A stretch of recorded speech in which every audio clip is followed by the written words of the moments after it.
வணக்கம். நான் உங்கள் புவனா. வாங்க இன்னைக்கு என்ன சமையல்னு பார்க்கலாம். முருங்கைக்கீரை சூப், தேங்காய் சாதம், உருளைக்கிழங்கு வறுவல்,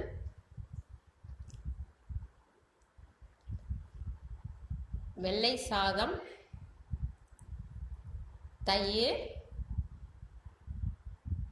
ஊறுகாய், உப்பு, வாழைப்பழம். வாங்க எல்லோரும் சாப்பிடலாம்.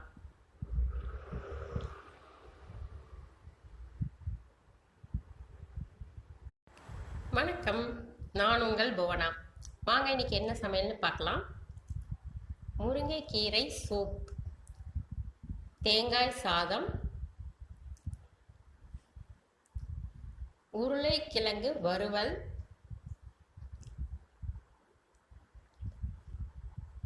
வெள்ளை சாதம், தயிர், ஊறுகாய், உப்பு, வாழைப்பழம். வாங்க எல்லோரும் சாப்பிடலாம்.